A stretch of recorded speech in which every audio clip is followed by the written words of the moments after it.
N'y est pas. Coucou. Moi, j'avais commencé une vidéo et puis en fait, c'est parti en chaille. Je me suis surprise à la fin de la vidéo.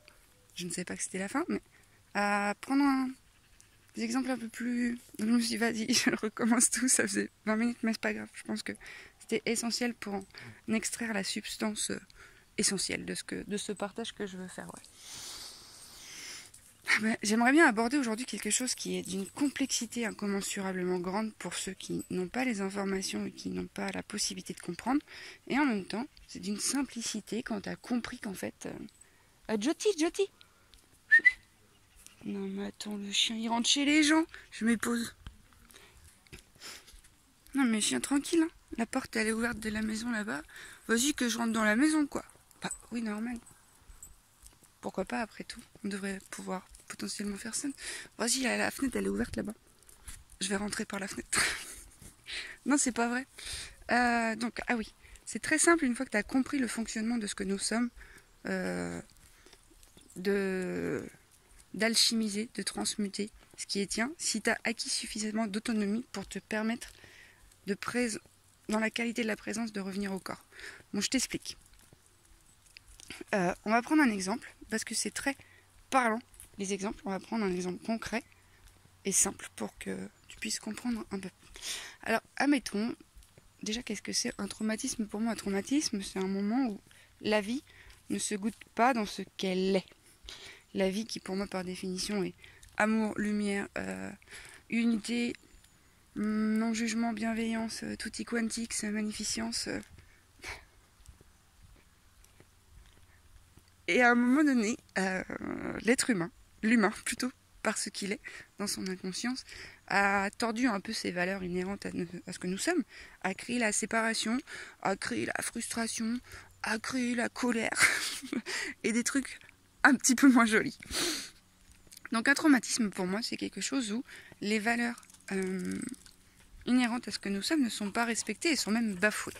Mais du coup, autant je te mets une claque, je te traumatise, autant à l'école, on te dit mais vas-y, mais finis ton assiette là, il y en a plein qui meurent de faim dans la rue, tu vas pas gaspiller. Pour moi, ça c'est aussi un traumatisme, parce qu'en fait, si l'individu ne mange pas, c'est qu'il y a quelque chose qui sous-tend ça. Tu penses bien que l'enfant a besoin de manger, donc s'il le fait pas, c'est que soit il n'aime pas ça, soit il a mal au bide. Mais pourquoi il a mal au bide? Peut-être parce qu'il y a quelque chose à la maison qui fait que ça va pas trop quand il quitte la maison et qu'il arrive à l'école, il a mal au bide, quoi.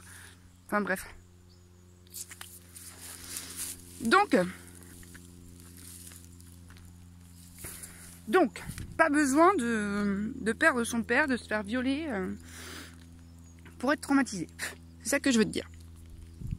À chaque fois que les événements, les expériences qui se goûtent à l'encontre des valeurs universelles de la vie se passent, dans ton corps, en fait, tu vas arrêter le moment précis où, par exemple, tu vois,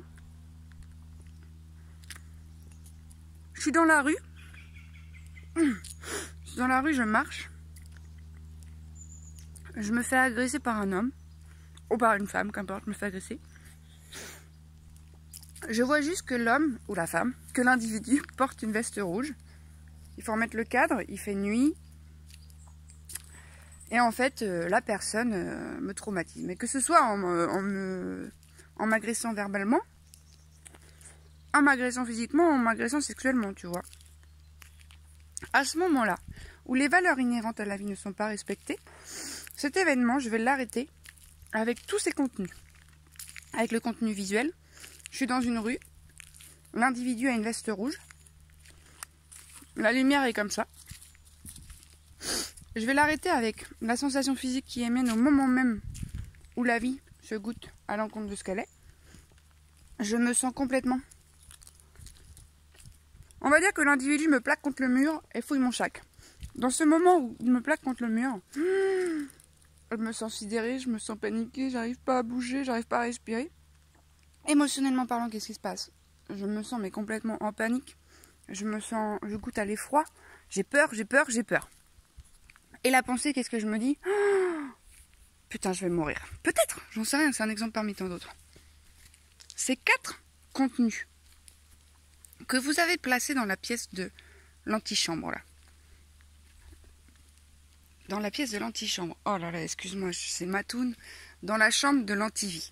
Parce que rappelle-toi qu'un traumatisme, c'est quelque chose qui n'est pas relatif à notre signature originale qu'est la lumière. Donc laisse tomber la neige, autant de dire que des traumatismes, il y en a gavé, je suis bien d'accord. Donc, dans cette expérience traumatisante où tu as arrêté les différents contenus et que tu as mis ça de côté, parce que c'est comme ça, tu te protèges comme tu peux, hein, tu peux pas accepter quelque chose qui n'est pas relatif au vivant. C'est ça un traumatisme, c'est inenvisageable d'accepter l'inacceptable, c'est tout. Donc après, ces contenus qui sont stockés dans ton corps, dans tes mémoires cellulaires, elles portent des informations qui lui sont propres. T-shirt rouge, nuit, sensation d'oppression, on a dit quoi, je vais mourir, et on a dit quoi, on a dit l'effroi. La vie étant faite comme elle est faite, et voulant que toutes tes mémoires cellulaires goûtent et se rappellent à ce qu'elle est, va venir appuyer sur les cristallisations énergétiques qui sont dans certaines cellules concernant certaines informations. Donc, manteau rouge, veste rouge, il fait nuit, tout ça, tu l'as arrêté. Tu l'as arrêté parce que c'est pas concevable de le faire circuler. Parce que sur le moment, bref, t'as compris, la vie, c'est pas ça.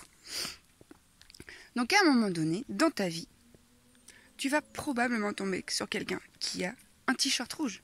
Mais ça peut être la sœur de ton copain, de ta copine, ça peut être la fille de ta mère, à savoir ta sœur, ça peut être n'importe qui. Au moment où tu vas revoir cette veste rouge, rappelle-toi que tout est énergie et vibration. Pouh, ça va venir, parce que la veste rouge porte une certaine fréquence, ça va venir par ces fréquences réactiver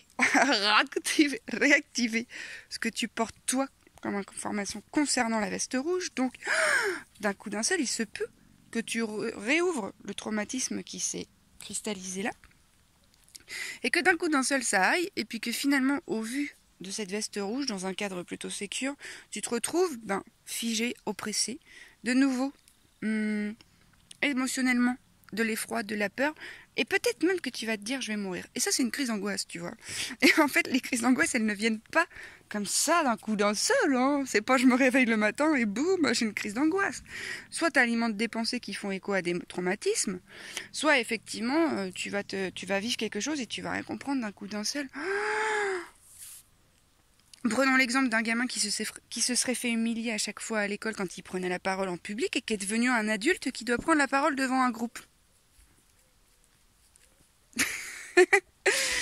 Il se peut que dans cet espace-là, il y ait quelque chose qui se goûte de je vais y arriver, je peux pas. Mais ouais, man, tu peux pas. C'est ce que tu crois, mais parce que c'est ce qu'on t'a fait croire, effectivement.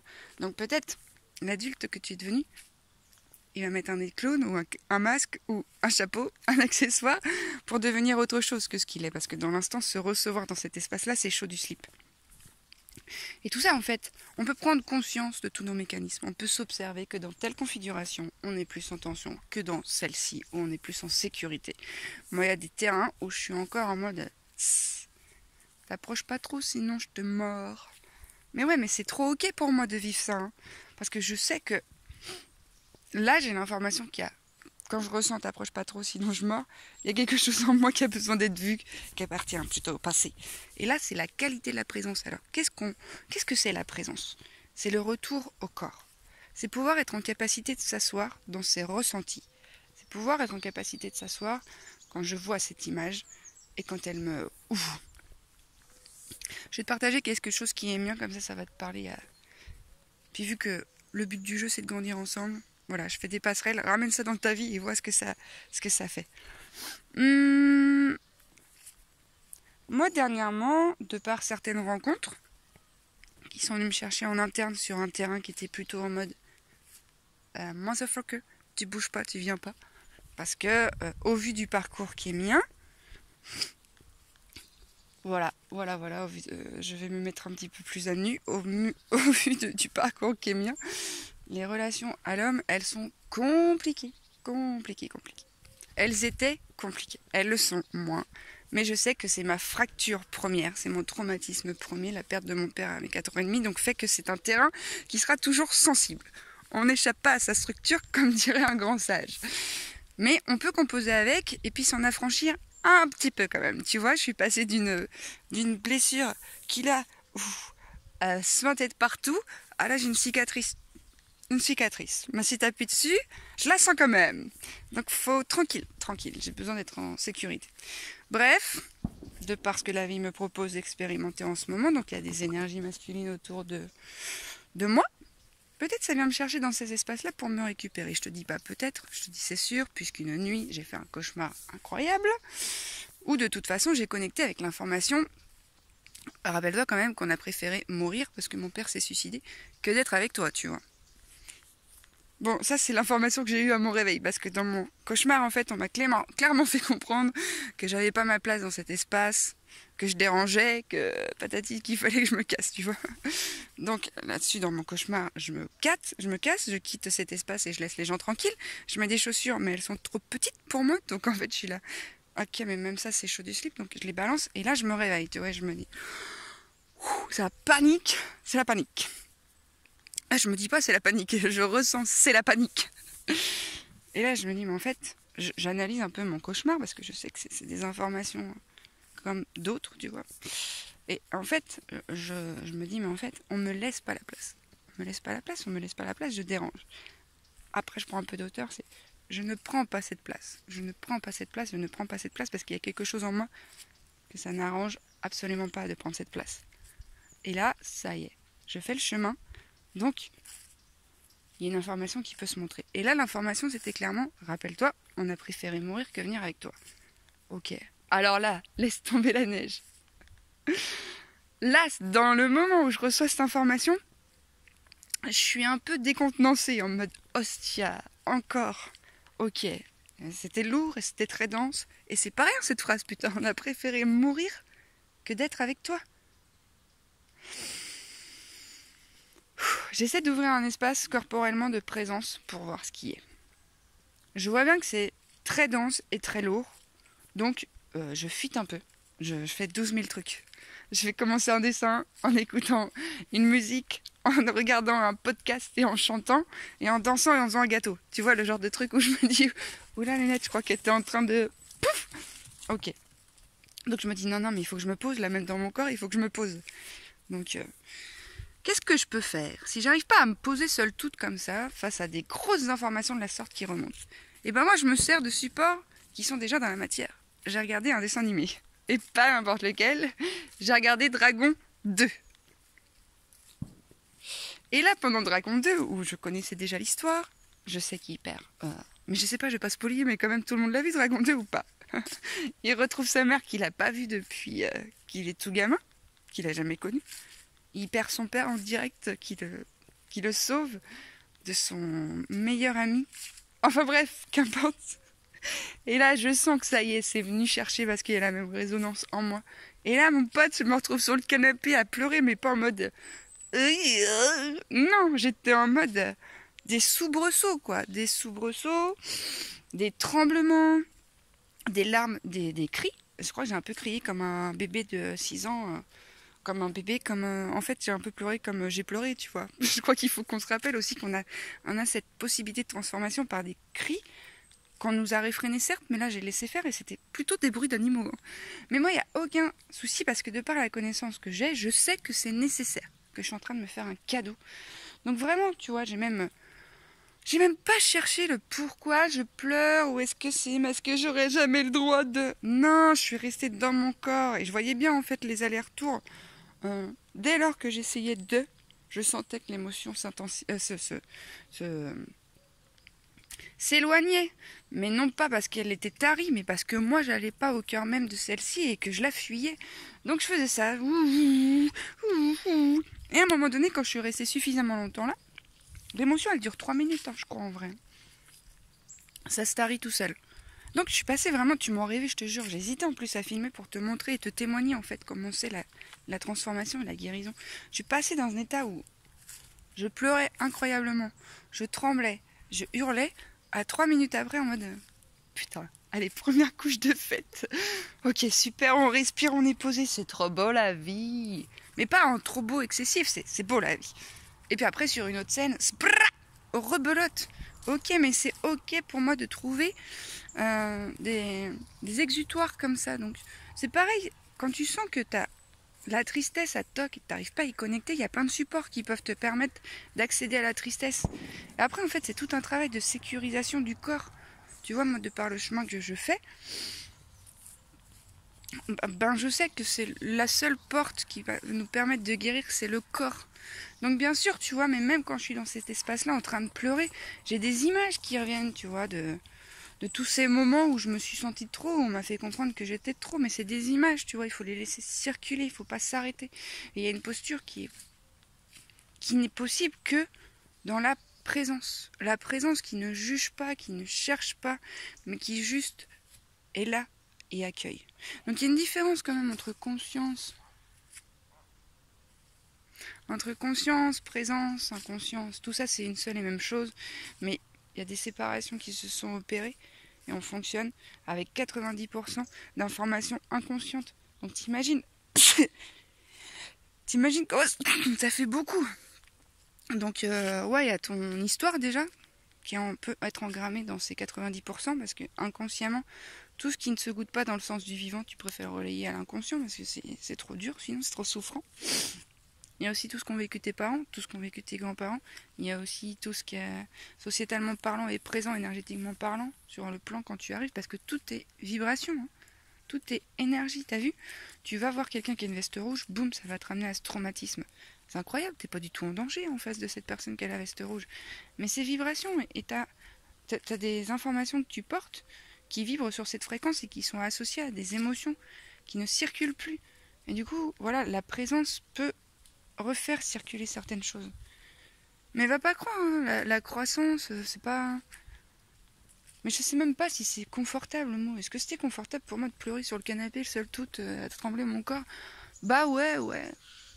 Oui, ça l'était, mais je crois que dès lors qu'on pose un jugement moral sur c'est pas confortable, ou c'est mieux quand la vie elle se goûte différemment, bah déjà on n'est pas dans la vie en fait, parce que c'est la nature même de la vie de se goûter de cette façon-là en fait. Putain. Non, mais c'est clair qu'on est beaucoup trop focalisé sur le positif. Du coup, on diabolise certaines choses et indépendamment des informations qui sont inconscientes, on utilise aussi notre conscience pour les dégager encore plus parce qu'on croit vraiment que la vie, elle se goûte que d'une certaine façon. Mais même la vie, elle se goûte pas dans la tête, hein, et pas de la façon dont tu crois. Et la croissance, elle fait ça en fait, tu vois. Tu vas acquérir de nouvelles informations, tu vas changer de plan vibratoire, c'est trop super. Puis après, pouf, elles vont te permettre ces informations d'accéder à d'autres informations qui sont plus basses. Pour remonter, pour redescendre, pour remonter, pour redescendre, pour remonter. Mais c'est pas exponentiel comme ça d'un coup d'un seul. Hein. Et du coup, c'est vraiment bien chiadé en fait. Et j'observe qu'il y a beaucoup de gens qui savent tout ça, mais qui passent pas par le corps. Bah parce qu'on leur a pas appris en fait. C'est vrai, hein, on nous a pas appris. Ah, j'ai mal au bras. Mais ouais, on peut réapprendre. Enfin voilà mes amis. Ah, j'ai mal au mollet.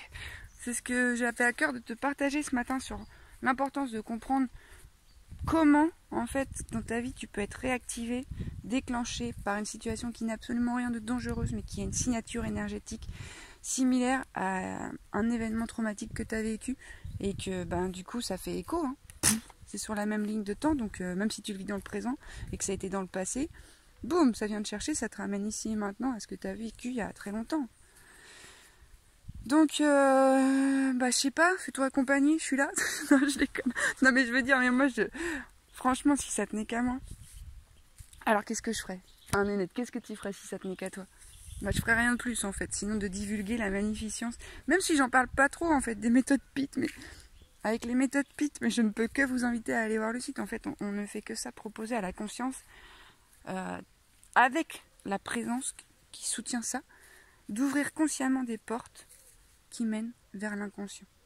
Et en fait, je crois que j'ai témoigné une fois d'une séance, c'est ça, c'est que quand tu accèdes à cet espace-là en présence, avec ta qualité de présence, tu as accès à des informations inconscientes qui remontent et qui t'entravaient, puisque tu vas créer ta réalité en fonction de ta résonance vibratoire.